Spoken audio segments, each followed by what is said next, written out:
Om Swastiastu, selamat pagi. Saya Gusti Ngurah Surya Dharma, NIM 2020621211055 dari kelas A1.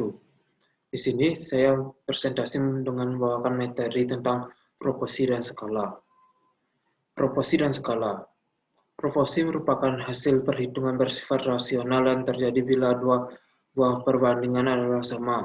Proporsi dalam arsitektur adalah bangunan antar bagian dari suatu desain dan bangunan antara bagian dengan keseluruhan. Sedangkan skala adalah hubungan harmonis antara bangunan beserta komponen-komponennya dengan manusia. Skala-skala itu ada beberapa jenis, yaitu skala intim, skala manusiawi, skala monumental atau megah, dan skala kejutan. Selanjutnya yaitu proporsi material. Seluruh material bangunan di dalam arsitektur memiliki sifat elastis, kekerasan, dan gaya tahan yang unik. Dan mereka semua memiliki batas kekuatan puncaknya yang tidak dapat dicapainya jika tidak dengan jalan memecahkannya, mematahkan atau meruntuhkan material tersebut. Karena tekanan-tekanan dalam material yang berasal dari gaya gravitasi akan bertambah sejalan dengan ukurannya. Maka seluruh material pun memiliki dimensi-dimensi rasional puncaknya yang tidak dapat dilebihinya. Selanjutnya yaitu proporsi struktural.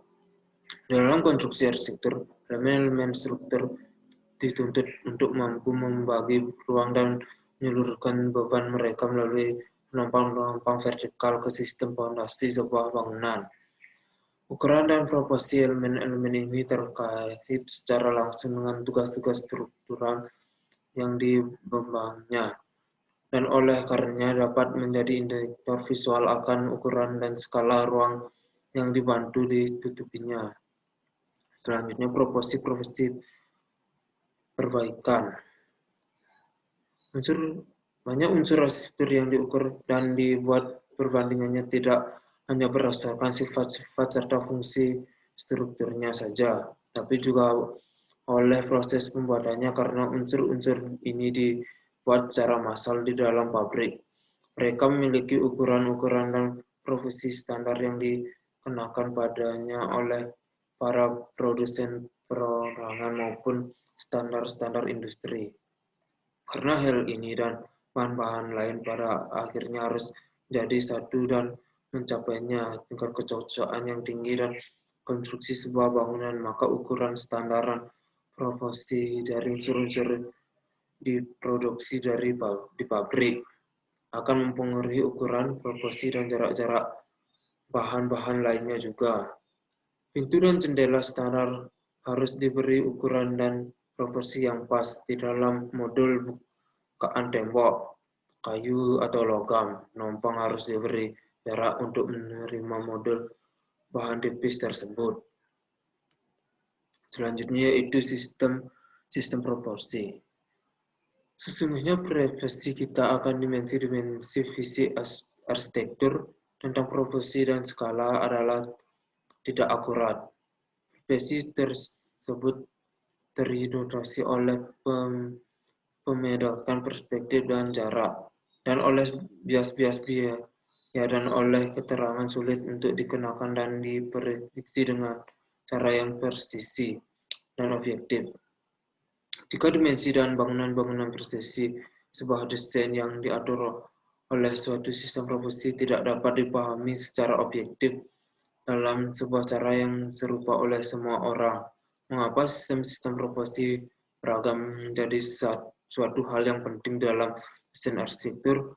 Tujuan seluruh teori proporsi ini adalah untuk menciptakan suatu kepekaan akan harmoni dan aturan di antara elemen-elemen di dalam suatu konstruksi visual. Teori-teori proporsi. Yang pertama, penampakan emas, golden selection. Yang kedua, susunan klasik. Yang ketiga, teori Renaissance.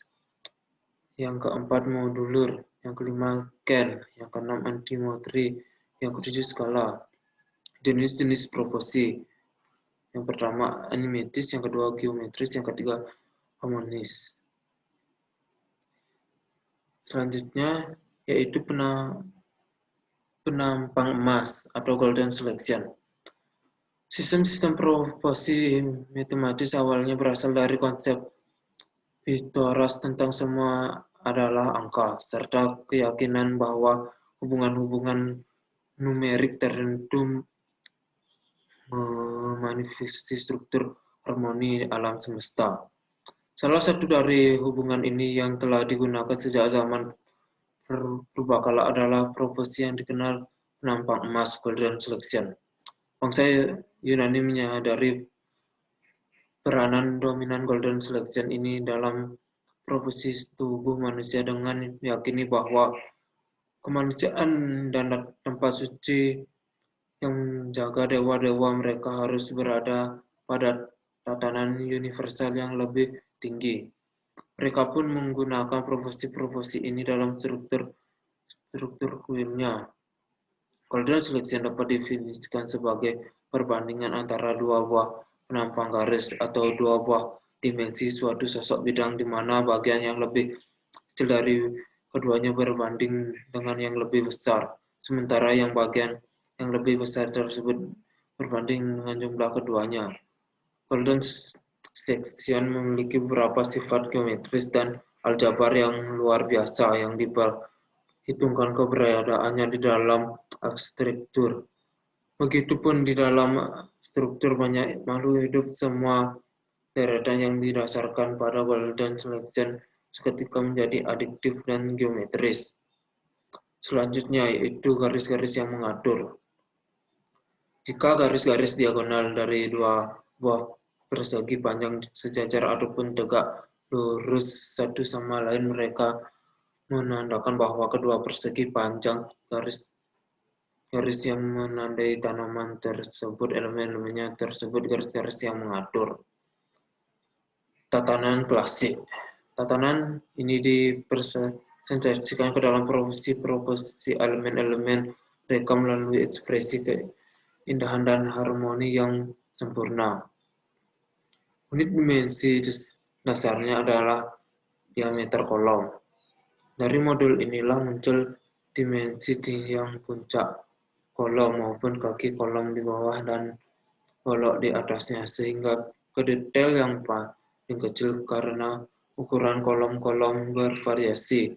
Menurut lingkungan suatu bangunan, maka tatanan tidak didasarkan oleh suatu unit pengukuran yang tepat.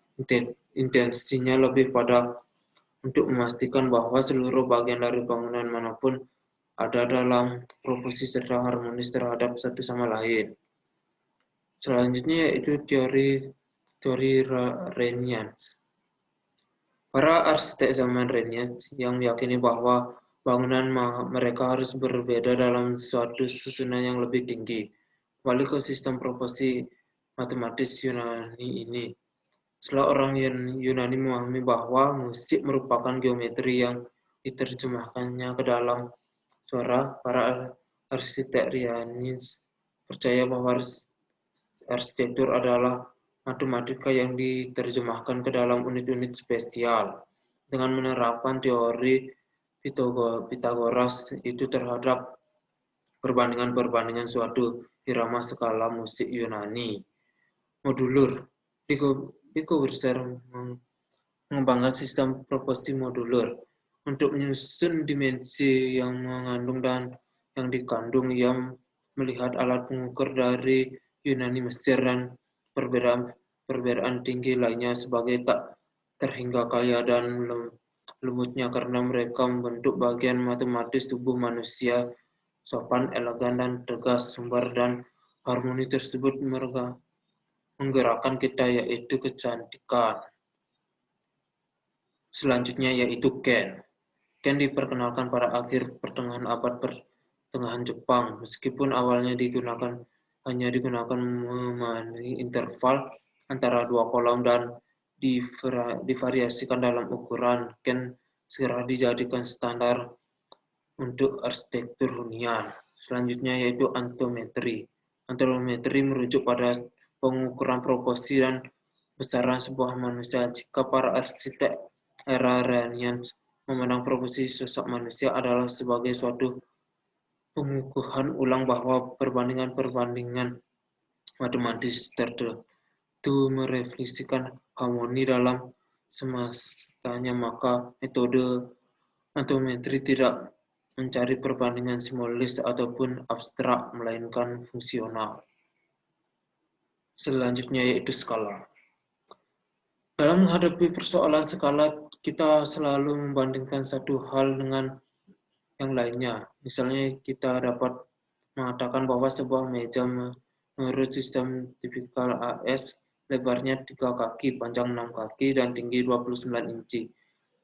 Dengan menggunakan sistem metris internasional, meja yang sama akan berukuran lebar 914 mm, panjang 1829 mm, dan tinggi 737 mm. Dimensi meja tidak berubah-ubah, tapi sistem yang digunakan untuk menghitung ukurannya. Kita menggunakan skala untuk menentukan perbandingan yang menentukan hubungan antara suatu ilustrasi dengan apa yang dilambangkan.